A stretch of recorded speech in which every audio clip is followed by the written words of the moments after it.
Bonjour et bienvenue à l'épisode 8 de notre série Back to Basic, saison 2. Dans cet épisode, nous nous retrouvons sur le pilier des systèmes d'aide à la décision automatique. Aujourd'hui, nous allons traiter du data mining et de la data science.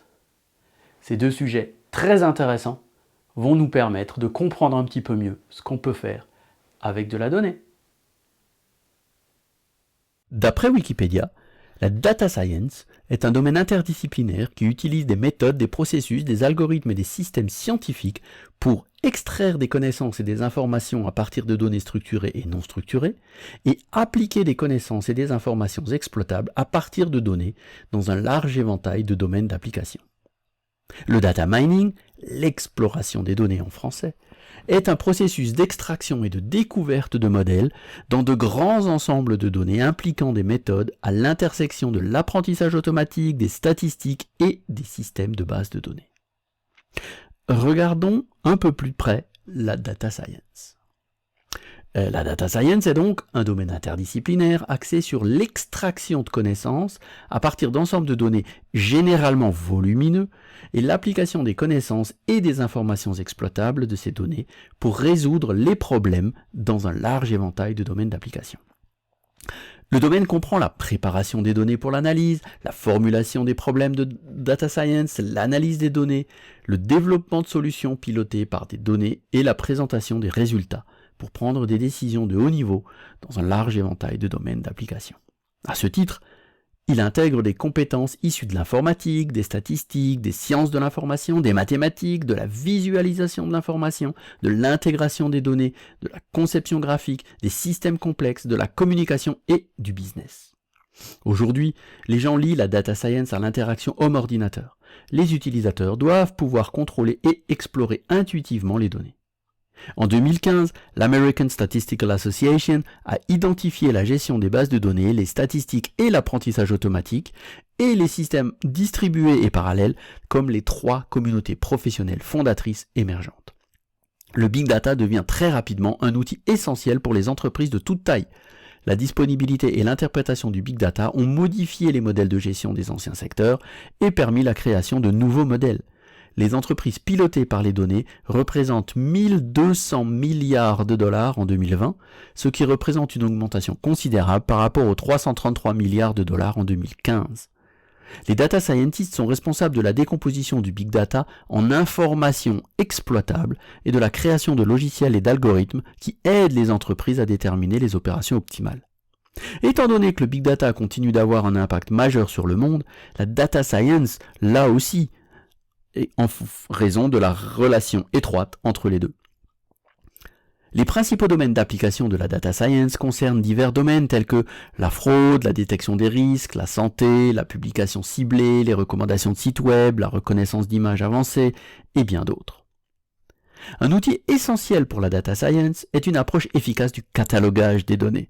Un catalogue de données est un service organisé qui permet aux utilisateurs de centraliser la description des ensembles de données disponibles et d'en savoir plus sur leurs sources de données qui aident les entreprises à obtenir plus de valeur à partir de leurs ressources. Les avantages de la centralisation des métadonnées sont principalement la cohérence et la précision dans l'ensemble du service, gouvernement, une meilleure cohérence, la qualité et la structure des données et finalement une architecture en libre service facile d'accès. Selon les objectifs du projet, le catalogage permettra d'analyser automatiquement les métadonnées décrivant les différentes sources de données telles que les capteurs, les réseaux sociaux et autres en intégrant les métadonnées dans un catalogue centralisé qui indique les actifs de données dont vous disposez et où elles se trouvent. Dans le contexte de l'intelligence artificielle, elle permettra aux utilisateurs professionnels d'analyser et de préparer le jeu de données trouvé dans le catalogue des métadonnées, en définissant les règles de gestion, les termes, les politiques et la propriété. Enfin, en aidant à réinventer les processus de gestion, elle gérera l'accès aux jeux de données, à la sémantique et aux connaissances collectives pour publier l'ensemble des données enrichies dans le catalogue pour d'autres utilisateurs tels que les data scientists ou les data engineers.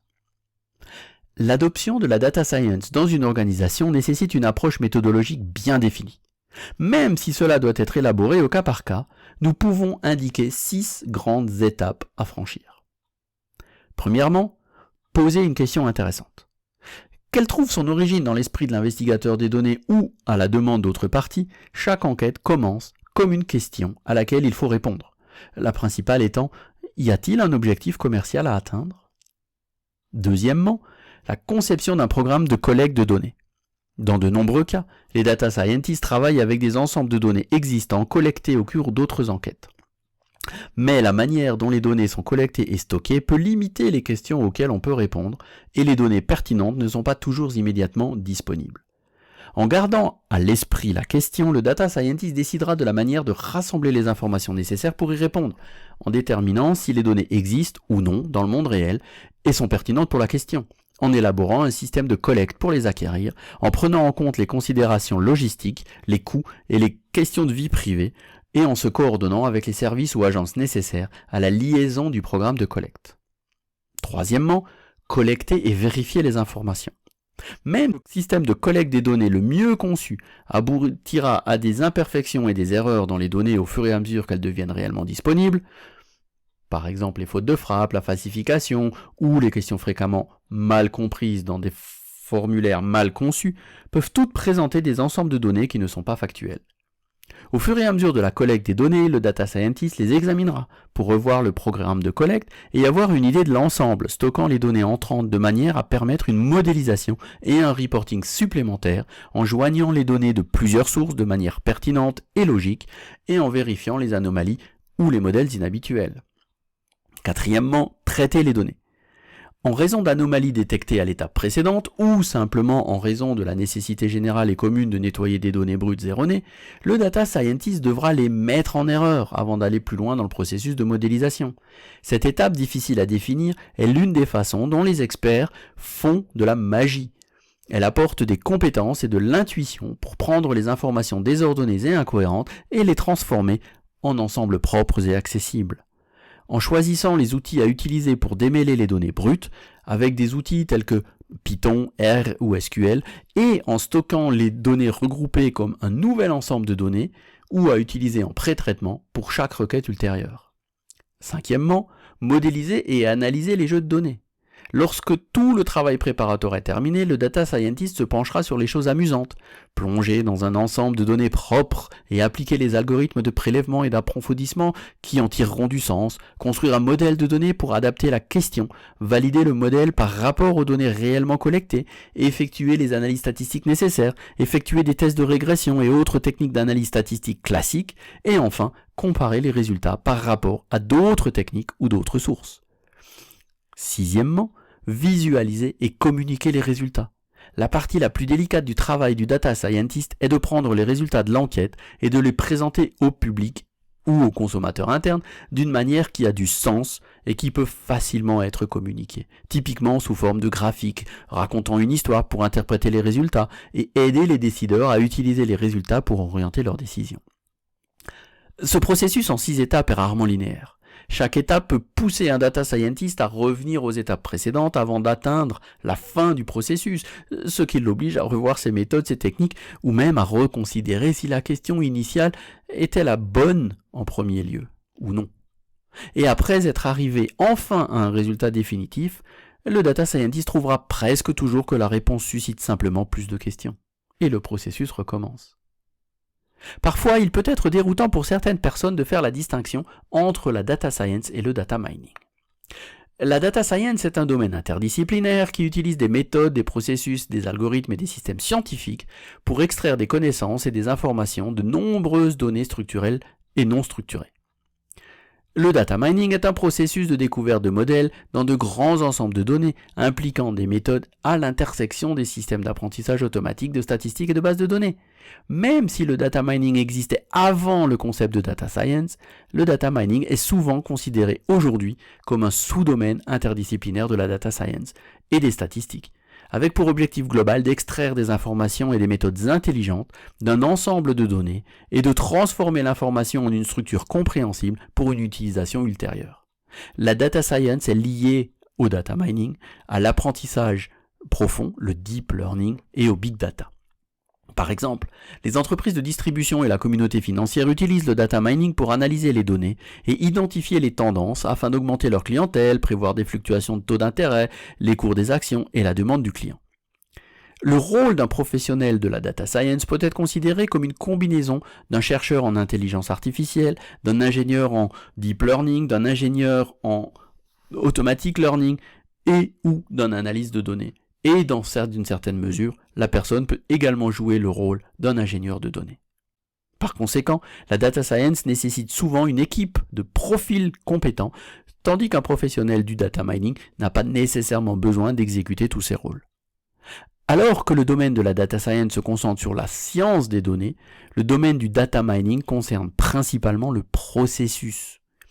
Par conséquent, le data mining peut être considéré comme l'étape d'analyse du processus, découverte des connaissances dans les bases de données. Le terme data mining est un peu erroné car l'objectif est l'extraction des modèles et des connaissances à partir des grandes quantités de données et non l'extraction des données elles-mêmes. La tâche d'exploration des données réelles est l'analyse semi-automatique ou automatique des grandes quantités de données pour extraire des modèles intéressants précédemment inconnus, tels que des groupes d'enregistrement de données pour l'analyse des clusters, des enregistrements inhabituels pour la détection des anomalies et des dépendances. Ces modèles peuvent être considérés comme une sorte de synthèse des données d'entrée et peuvent être utilisés dans une analyse ultérieure ou par exemple dans l'apprentissage automatique et l'analyse prédictive. Par exemple, l'étape d'exploration de données peut identifier plusieurs groupes dans les données qui peuvent être ensuite utilisés pour obtenir des résultats de prévision plus précis par un système d'aide à la décision. Maintenant que nous en savons un peu plus sur le data mining et la data science, il me reste à vous remercier de nous avoir écoutés et je vous donne rendez-vous lors du prochain épisode qui traitera de l'EPM, Enterprise Performance Management, gestion de la performance de l'entreprise. Alors à bientôt!